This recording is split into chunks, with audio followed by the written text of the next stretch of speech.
Well, that's actually closing ceremony of the FIFA World Cup. Well, so many news, of course, making the rounds when it concerns the FIFA World Cup. But we'll be talking about that later. Well, on this program today, it's been 2 months since Rory Mcllory made that call that broke his engagement to Woznaicki.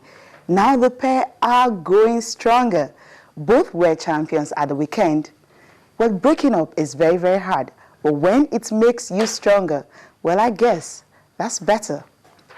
This is China's television broadcasting live from Lagos.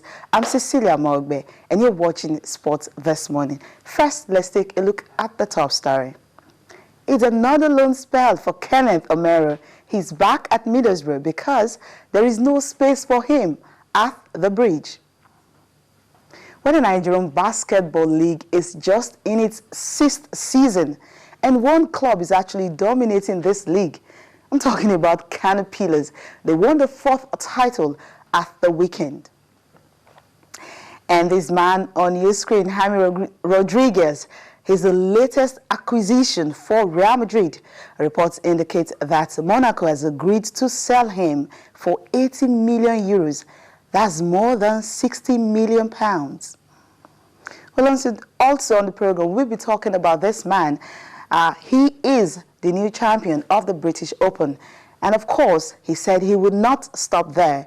He's targeting the green jacket at the Augusta to complete a career slam. Well, details of these and more after this break. An athlete indicates interest to transfer allegiance. You don't force the athlete. Our own athletes too have transferred allegiance to other countries. And I'm one person that says that don't prevent any athlete from moving if they want to move. Your duty is to be able to put your system right that can attract athletes. It's a good sign that Americans are transferring allegiance to Nigeria. Apart from this, few of them are transferring allegiance. A lot of them are Nigerians. And if they are good, or if they have proved themselves better than the ones we have at home for now, it only makes sense, technical sense, to accept them. But it's not that, after all, a couple of them came also that didn't make the team, and they are out. It's not that because you came in from the US, then you must just come and fit into the team. No. We only will give wild card to someone that we know obviously will be able to make appreciable impact. And for now, we don't have any of such wild cards. One of our topmost athletes in the country, Blessing Okagbari, comes for the national trials. So we told them, okay, if you're interested in coming to run for Nigeria, we want to see you in Calabar for the national trials. And they came. Some of them even paid their way. So it is a good sign. Well, to me, the way I assess it is, there's obviously something right we are doing that is attracting them. We didn't pay anybody money to come, and it creates a more stiffer competition. It also makes people to be more serious. Before now, you could almost count the number of athletes that will make your team. Today, a lot of athletes that thought they would make the team are out. I can defend every member of the team that were picked. Well, that is the Technical Director of Athletics Federation of Nigeria, Omache Netiama, talking about the foreign athletes actually coming to Nigeria to want to compete at the Commonwealth Games. One is actually very, very fresh in our memory, talking about Jelks. He's almost 31, of course. He has been in the US for a very long time. He couldn't make the American team, and everyone is saying that because he couldn't do that, that's why he's here in Nigeria. And of course, he actually made the cut to the Commonwealth Games. He came to Calabar and he competed. He won the 100 meters. And because of that, everyone, former athletes, were actually talking about the fact that you don't want to bring in foreign athletes to Nigeria, and of course, at the detriment of the ones that are home here. But Nisam, of course, actually clarified that, talking about the fact that it brings competition into the team. Of course, all the athletes at home will know that they have to buckle up, because if they don't, if athletes that want to switch allegiance from being an American or British athlete to Nigeria, of course, they're very, very welcome. More competitions for the athletes. And of course, the Commonwealth Games is starting on Wednesday. Well, hopefully, Nigeria will get to bring all the medals that we really want. Close to 50, that's what everyone is saying. But I didn't just say that. 37 was the highest, and that was in 1994. They had a better preparations at that time. But this time around, we don't even know how many we will get. But athletics, table tennis, are power sports, and of course, boxing and even wrestling are some of the events we're actually targeting to get medals for Nigeria. Good morning and welcome to the program. Tayo Salam is here with me. Tayo, good morning. Yeah, morning, Cecilia. Amazing weekend of sports and all over the world, from Nigeria to Europe as well. In golf, we saw the Open Championship. Rory Mcllory, amazing performance to clinch his first Open title. Was a good one as well. But we always start from home. And I listened to the technical director there. I think he's spoken very well. It's a topical issue right now, as regards the foreign and the Americans that have decided to run for the country now. It's very topical, but then I think there's no complications about this at all. These guys have decided to run for the country because of their roots to Nigeria, and they've come down and won their races. So I really don't get the whole talk about this particular issue. So they've come and they've won the races, and they've made the cut to the Commonwealth Games. I think, to me, that's an indictment on the fact that we're not producing enough quality sprinters in the country. For him, like I said, it's 31 now. It's come down after so many years of running in America, and it's come here to win easily the 100 meters. And so why do you blame him? The wind, so that is really not his best. He wanted to run under 10 seconds. So why was all the complaints all about? I really don't get that part. So it's a good one. Hopefully, he goes to the Commonwealth Games and does really well, because that's the essence. Really, yes, that's why they brought him back. Yes. It's all about him trying to get a gold medal or silver for the country. So hopefully, he does that as well. There are a couple of other names there as well, too, like Dominic, and Dominic Duncan as well. Yes, all these ladies, all these.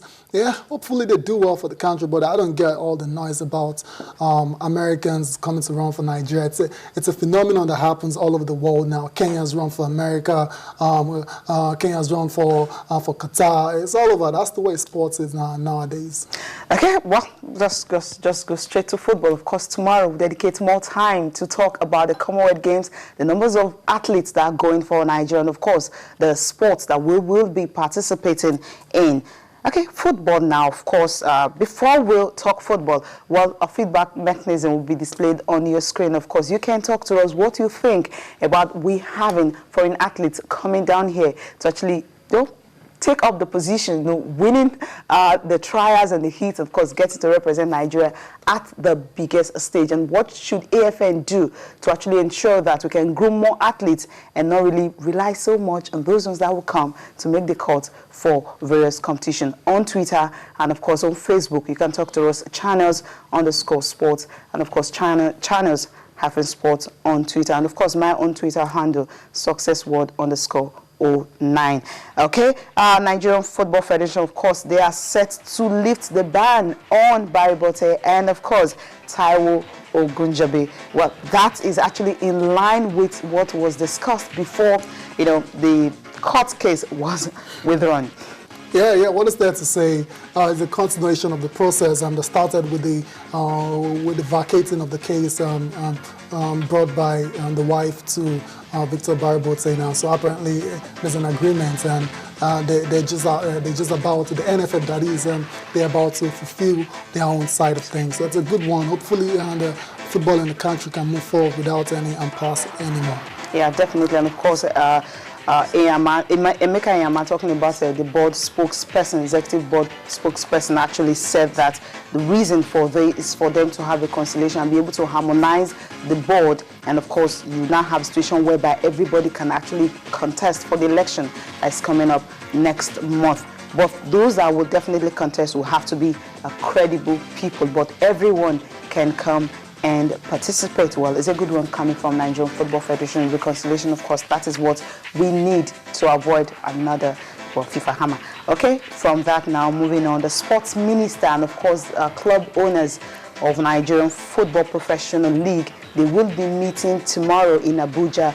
This is actually to discuss the way forward for Nigerian football, and they are also saying that the crisis that actually engulfed the Football Federation some time ago, where we're actually almost banned by FIFA. Of course, we had to meet the deadline, the midnight of the deadline day.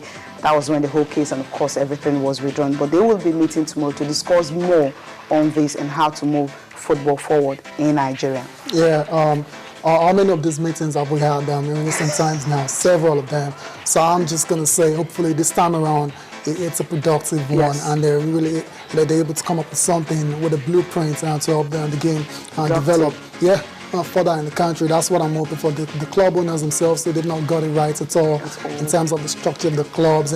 We're talking about football development here. Look at the... Starts from the league. Yeah, look, come on, look. I listened to Nodi yesterday when he was talking about some clubs that they've not even paid their players for 2 months. Yeah, so... And we're talking about football development, and these are the club owners. I mean, the ones that are managing the 20 top flight clubs in Nigeria. Yeah, so if they they're really serious about developing the game, and they have to they need to have a second look at themselves. I'm talking of the club owners here. They need to sort a whole lot of issues out with themselves, and before we can go forward. Look at the feeder team. It's almost non-existent at all. So you can't move forward. You can't develop if you don't have your house and all that. You can't really move forward. So hopefully this time around it's a productive and fruitful meeting, and we wish them the best. Yeah. The very best, of course. Hopefully it's really productive, like Atayo said. Now move straight to basketball. That's where the production is. Productivity is looking before for that. we move on to basketball, Omero, you don't like the deal. It's okay, right?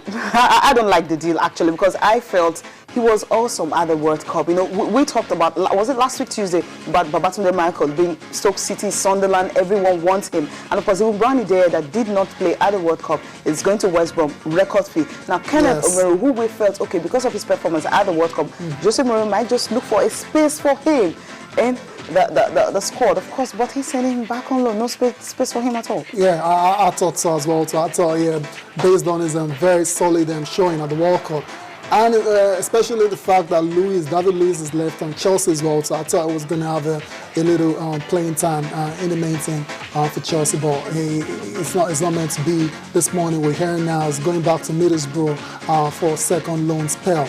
You don't like it, but for me, I think it depends on what he wants for his career. Right now, perhaps he wants to be playing regularly. He doesn't really care where he's playing. And we have to understand that the second division, that is the championship in England, is very competitive as well too. So if it goes to Middlesbrough, last year it was amazing. That's why they wanted him back. That's why Aitor Karanka, Middlesbrough coach, wanted to bring him back. So it's a good one for him. I'm sure you would have preferred he moved to another Premier League side. But that's not the case now. But Omero, come on. Omero's future is very bright. One more year in Middlesbrough won't derail him at all. Definitely. So I was just hoping that he gets a space there, or he moved to a bigger club. Yeah, I thought so too. I thought he could play for Chelsea as well too. But look at Chelsea; they really kind of loaded in the defensive area as well too. You remember Ivanovic can't play centre back as well. So I think it's a good move for him. Yeah, it's a good move for him.